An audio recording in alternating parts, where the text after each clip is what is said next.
দুনিয়ার মুসলমান গভীর মনোযোগ। পৃথিবীর মধ্যে আসার একটা সিরিয়াল আছে, যার কোনো সিরিয়াল নাই। এই পৃথিবীর মধ্যে কত রাজা, কত বাদশাহ, কত মানুষ, কত নেতা, কত জমিদার দুনিয়ার মধ্যে আগমন করল। একে একে সবাই বিদায় লয়ে গেছে। আমিও চলে যাব, আপনিও চলে যাবেন। ও দুনিয়ার মুসলমান শুনে নাও, মানুষের মৃত্যু হয় দুইটা টাইমে গো।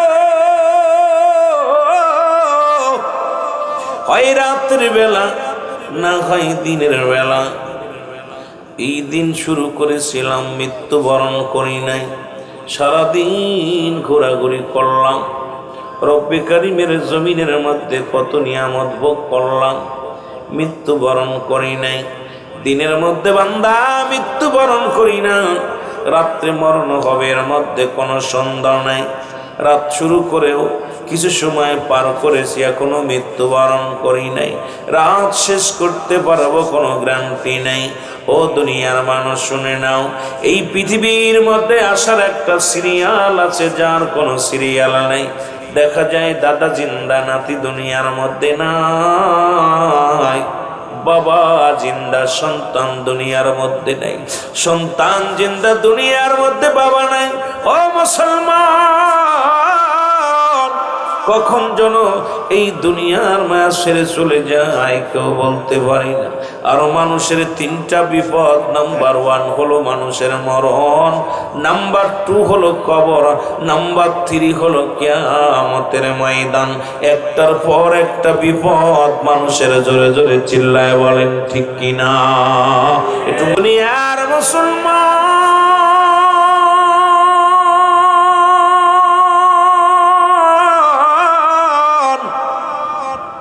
আমি বলতেছিলাম মানুষের তিনটা বিপদ গো। নাম্বার 1 হলো মানুষের মরণ। এই মরণের পেয়ালা পান করতে হবে। পৃথিবীর মধ্যে সমস্ত রোগের ওষুধ আছে, মরণের কোনো ওষুধ নাই। পালাবে কোথায়? পালাবার কোনো জায়গা নাই। কত রাজা, কত মন্ত্রী, কত না মানুষ এই দুনিয়ার মধ্যে আগমন করলো, কেউ দুনিয়ার মধ্যে নাই। আপনিও থাকবেন না, আমিও থাকব না। যে কোনো মুহূর্তে বিদায় লয়ে চলে যেতে হবে রে ভাই। এই জন্য আমি বলে যাই, শুনে নাও মুসলমান গভীর মনোযোগ। যেহেতু দুইটা টাইমে মরণ হয়, একটা হলো রাতের বেলা, একটা হলো দিনের বেলা। রব্বে কারিম দিন শুরু করেছে নামাজ দিয়া, রাত শুরু করেছে রব্বে কারিম নামাজ দিয়া। দিনের শুরু হলো বান্দা ফজর। ও বান্দা, 2 রাকাত সুন্নাত নামাজ তুমি আদায় করলা, সঙ্গে সঙ্গে তুমি হয়ে গেলে রাসূলের প্রেমিক। এবার 2 রাকাত ফরজ নামাজ তুমি আদায় করলা, সঙ্গে সঙ্গে তুমি হয়ে গেলে আল্লাহর গোলাম। এখন তুমি যদি দিনের মধ্যে মরণের পেয়ালা পান করো, যদি মালাকুল মউত তোমার রূহটা নিয়ে যায়, তোমার মৃত্যুটা হবে রাসূলুল্লাহর প্রেমিক, আল্লাহর গোলাম। এখন দিনের মধ্যে শুরু থেকে তুমি নামাজের ধারে যাও নাই, নবীর দলের কাজ করো নাই, আল্লাহর দলের কাজ করো নাই। এরে আল্লাহর মনোনীত বান্দা হয়ে মরতে পারো নাই, নবীর উম্মত হয়ে মরতে পারো নাই। তোমার এই লাশটা কার হেফাজতে যাবে রে বান্দা? নবীও চিনবে না, আল্লাহও চিনবে না। মরণ তো হবেই, যদি দিনের মধ্যে হয়। বেনামাজি হয়ে মারা গেলেন, জোরে জোরে চিল্লায় বলো ঠিক কিনা? রব্বুল আলামিন কত সুন্দর দিন রাত আমার আপনার জন্য নিয়ামত স্বরূপ বানিয়েছে। দিনের শুরু হলো ফজর।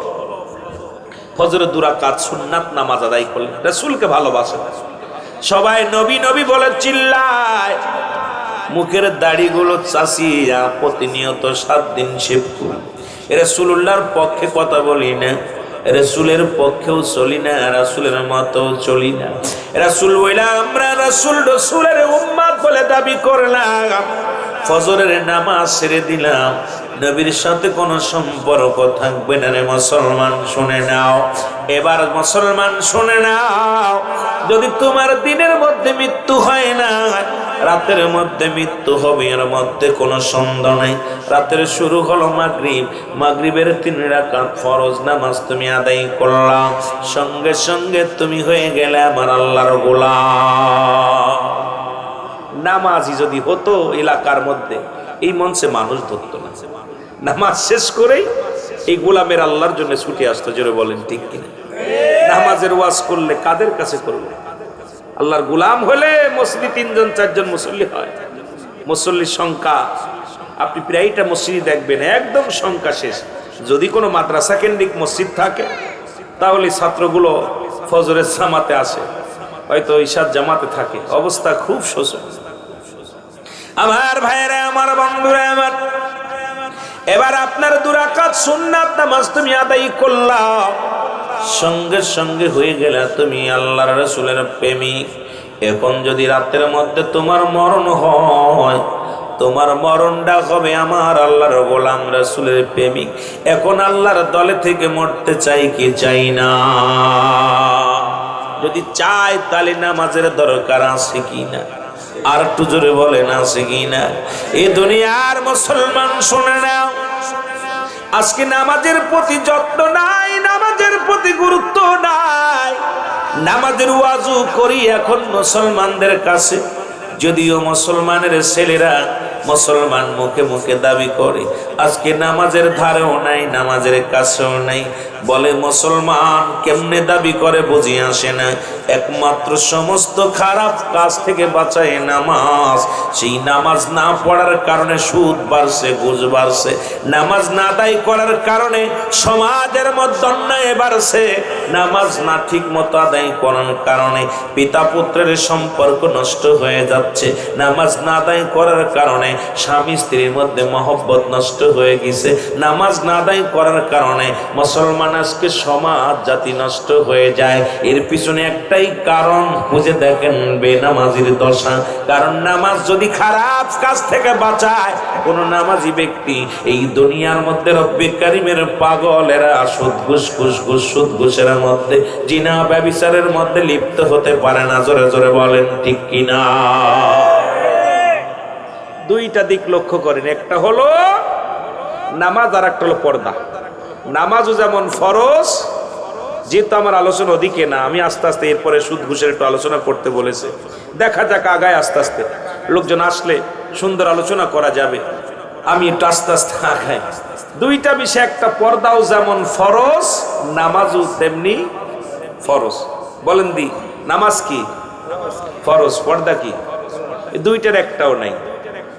আজকে জিনার পিছে খোঁজ নিয়ে দেখেন মুসলমান, আজকে দেশের মধ্যে শুধু ব্যভিচার, অন্যায়, জুলুম। শুধু ঘরের মধ্যে জিনা, বাড়ির মধ্যে জিনা, সংসারের মধ্যে জিনা, বাজারে জিনা, গ্রামে জিনা। আজকে জিনা, ব্যভিচার, পরকীয়ার একটাই কারণ হলো আমাদের মধ্যে পর্দা নামক এই জিনিসটা নাই। কি বলেন আলেমের বাড়ি, কি বলেন মৌলানার বাড়ি, কি বলেন সাধারণ পাবলিকের বাড়ি, আজকে আমার দেশের পর্দার একেবারে বালাই নাই। 2 নাম্বার বলতেছিলাম নামাজ নাই, এই জন্য মুসলমান। আর একটা অন্যায় হলো, সেটা হলো হারাম ভক্ষণ, যেটা মানুষের সমস্ত ইবাদত বন্দেগী মুসলমান কবুল হওয়ার পূর্ব শর্ত হলো হালাল রিজিক। আজকে হালাল রিজিকও খাই না, ইবাদতও কবুল হয় না, দোয়া আজকে কবুল হয় না। আগের যুগের মানুষগুলো হাত উঠাইতে দেরি, রব্বে কারিম কবুল করতে দেরি হতো না। এখন দোয়া করি কবুল হয় না। এর পিছে একটাই কারণ হলো হারামের সঙ্গে জড়িত। জোরে জোরে চিল্লায় বলেন ঠিক কিনা? হারাম খেয়ে সারাদিন বলে দোয়া করবে। হারাম, সুদ কি হারাম না হালাল? জোরে বলেন, সুদ কি হারাম না হালাল? ঘুষ কি হারাম না হালাল? শুয়োরের গোশত হারাম না হালাল? কথা কন। হ্যাঁ। তা আপনার এই গ্রামের মধ্যে যেগুলো সুদখোর আছে, এরা কি শুয়োরের গোশত খায় না গরুর গোশত খায়? কিসের গোশত খায়? খায় না। ওরা ওদের যন্ত্রণায় গরুর গোশত হয়েছে 800 টাকা কেজি। কারণ এখনকার বাজারে সুদখোরের যন্ত্রণায়, সুদখোর আর ঘুষখোর, এই 2টার যন্ত্রণায় এখন ছাগলের গোশত 1200 টাকা কেজি। খাসি বলে চালাইতেছে, মহিলা ছাগল জবাই করে। যদি কোন ঠিক কিনা? আর গরুর গোস্ত 800 টাকা কেজি। একটাই কারণ হলো এই হারাম খোরগের যন্ত্রণায়, হারামি চাকরি করে, সুদ খায়, ঘুষ খায়, অফিসে বইয়া এই বাজারে যায়া বড় বড় মুরগিগুলো, বড় বড় মাছগুলো এই হারাম খোররা কিনতেছে। জোরে বলেন ঠিক কিনা? আরো জোরে বলেন ঠিক কিনা?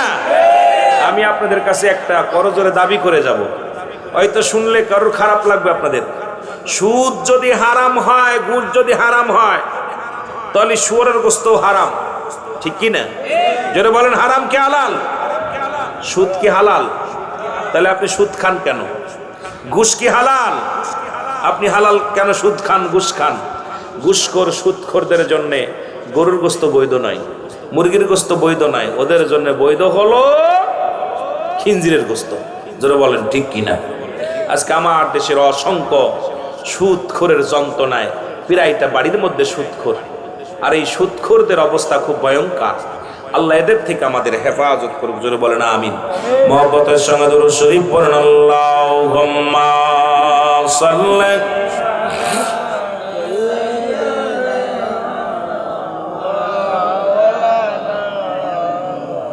আরো জোরে বলেন ওয়ালা আলি সাইয়্যিদিনা।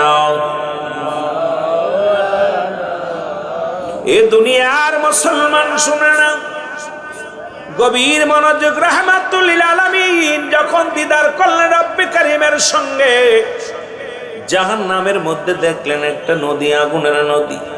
এই আগুনের নদীর মধ্যে একদল মানুষ সাঁতার কাটে এবং হাতের মধ্যে পাথরের এক একটা মোয়া ধরে ধরে খাইতেছিলেন। রাসূল পাক জিবরিল আমিনকে জিগায়, জিবরিল আমিন গো, ও ফেরেশতা, এদের কারণটা কি? বলে ইয়া রাসূলুল্লাহ, ইয়া হাবিবাল্লাহ, এই দুনিয়ার বুকে এরা ছিল সুদখোর, এরা ছিল ঘুষখোর, এদের জন্য স্পেশাল ভাবে রব্বে কারীম আগুনের নদী বানাইছে। এই আগুনের নদীর মধ্যে বা রক্তের নদীর মধ্যে এরা খায় কি বলে পাথরগুলো। ওরা পাথরগুলো তারা মুঠ করে করে তারা গালের মধ্যে দিয়া খাবে। এই সুদখোরের বংশরা শোন, ঘুষখোরের বংশরা শোন, তোদের জন্য রব্বে কারীম বানায় আছে আগুনের নদী। এই নদীর মধ্যে চিরস্থায়ী থাকবে, আবাদান আবাদান চিরস্থায়ী। একদিনের জন্য নয়, দুদিনের জন্য নয়। আবার এরা যখন উঠবে রে কিনারে বাইয়া বাইয়া কষ্ট করে উঠবে, আবার ফেরেশতারা তাদের ঘাট ধরিয়া আবার আগুনের নদীর মধ্যে নিক্ষেপ করবে। আল্লাহ এই সুদখোর ঘুষখোর থেকে আমাদের হেফাজত করো। জোরে জোরে চিল্লায়া বলা যাবে না আল্লাহু আকবার। এ মুসলমান গভীর মনোযোগ। আমি মৃত্যুর দিকে যাইতেছিলাম রে, আস্তে আস্তে আলোচনায় যায়। এই মৃত্যু যেহেতু পৃথিবীর মধ্যে আসার একটা সিরিয়াল আছে, যার কোনো সিরিয়াল নাই।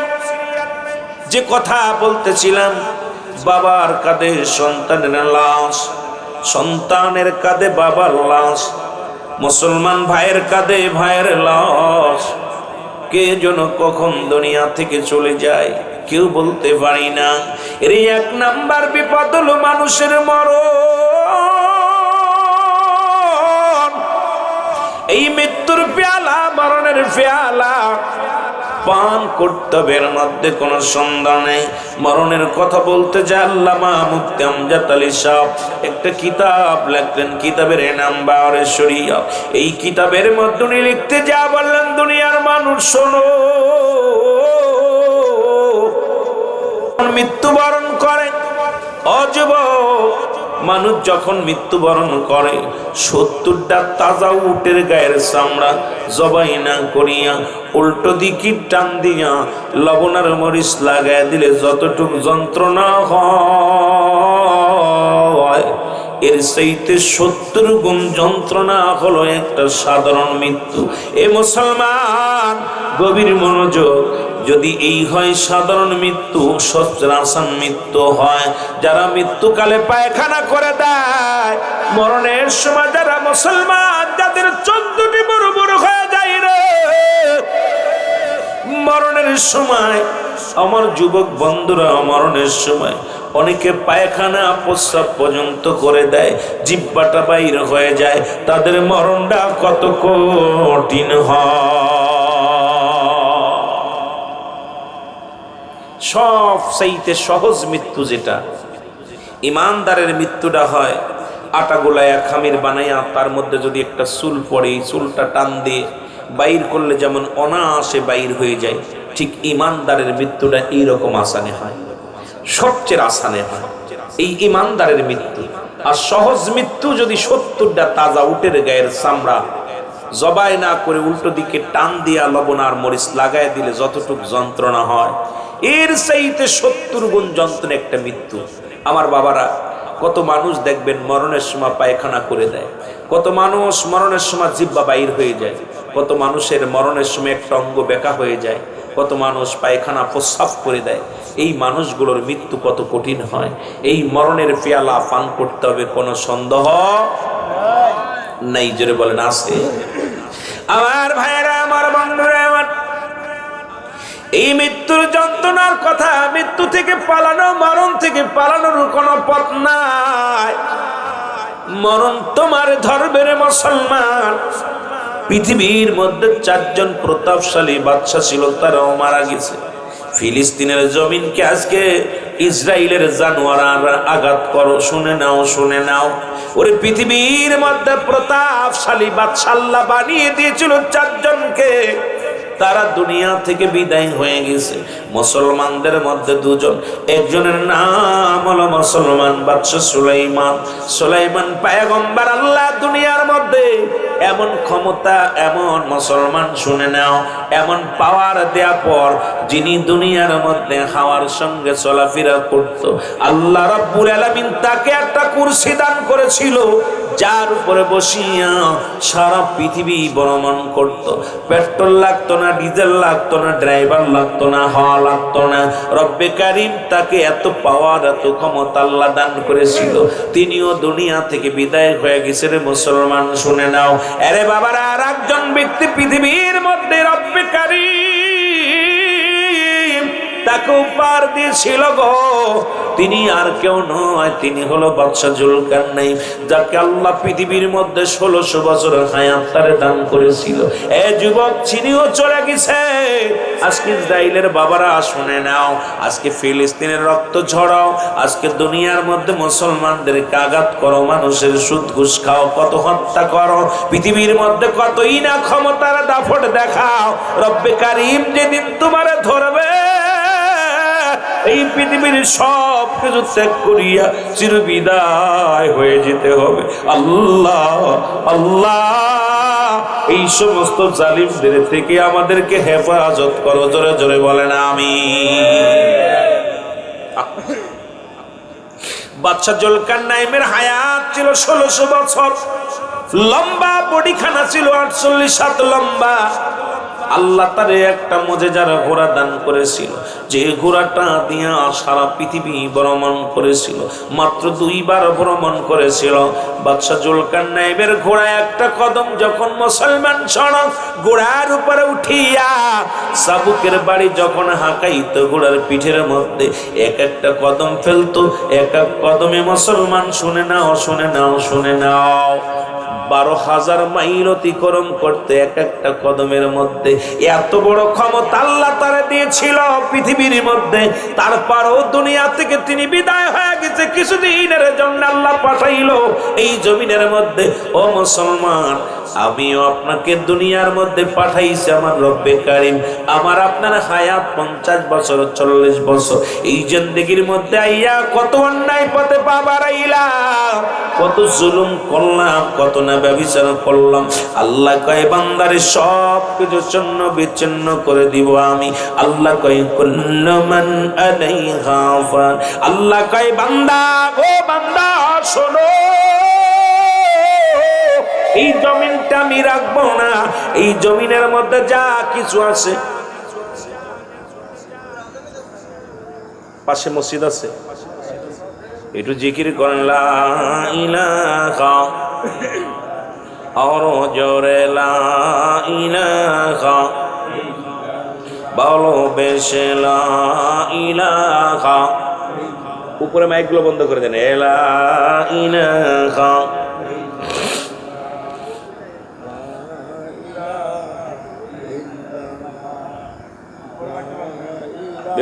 প্যান্ট পরো, এটা আইসো ইসলামী মাহফিলে। লুঙ্গি পরো তাড়াতাড়ি। লা ইলাহা ইল্লা লা ইলাহা, তুমি কাউকে বানাইলা খলিলুল্লাহ, তুমি কাউকে বানাইলা রূহুল্লাহ। ওগো নূর মুহাম্মদ সাল্লাল্লাহ লা ইলাহা, জোরে লা ইলাহা, ভালোবেসে লা ইলাহা, আরো জোরে লা ইলাহা, লা ইলাহা মুহাম্মাদুর। ওগো নবীজি আমার জানের জান, নবীজি আমার প্রাণের প্রাণ। এর নবীজি কে সারা এই গোলামের কিছু ভালো লাগে না।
আজান শুনলে আজানের উত্তর দেওয়া ওয়াজিব। আল্লাহু আকবার বলেন না।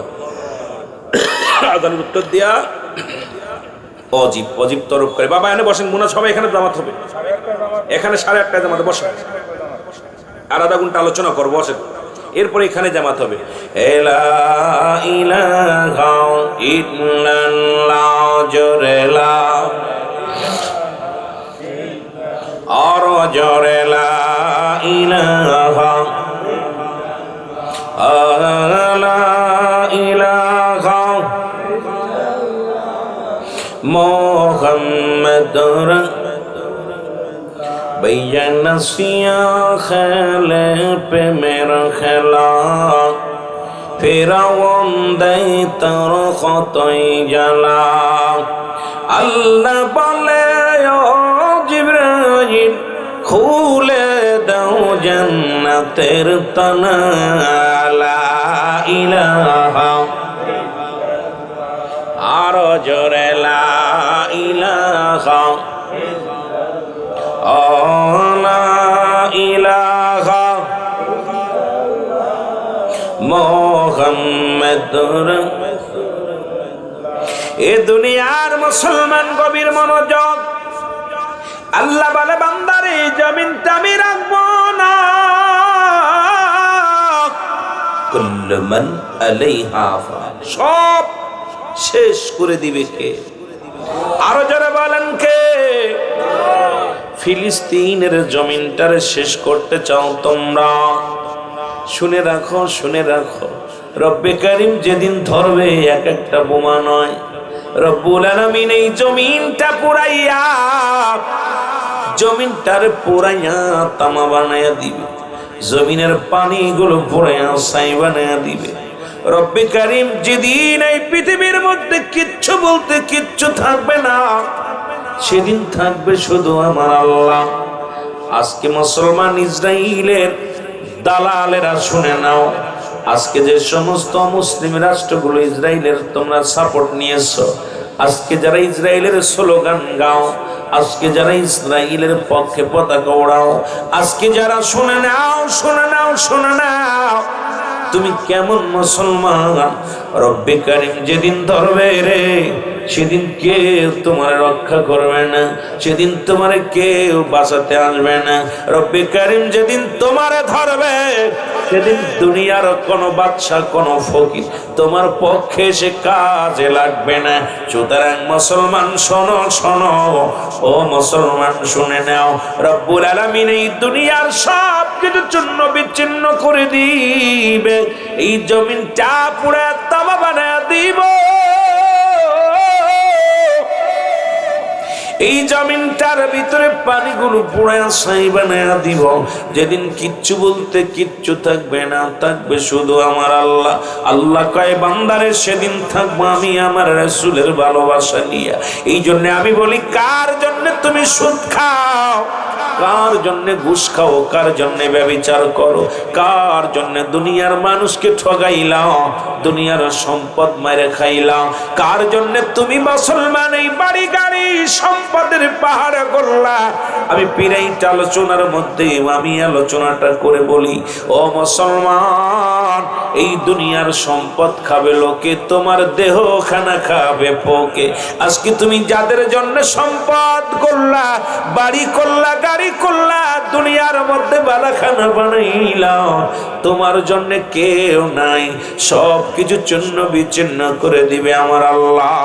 ও মুসলমান শোনো, শোনো, ওই মৃত্যুর কথা বেশি বেশি করে চিন্তা করো, জোরে জোরে বলো আল্লাহু আকবার। কার জন্য এত কিছু করতেছেন, কার জন্য? ছেলে মেয়ের জন্য, পরিবার পরিজনের জন্য, কেউ আপনার না। এই দুনিয়া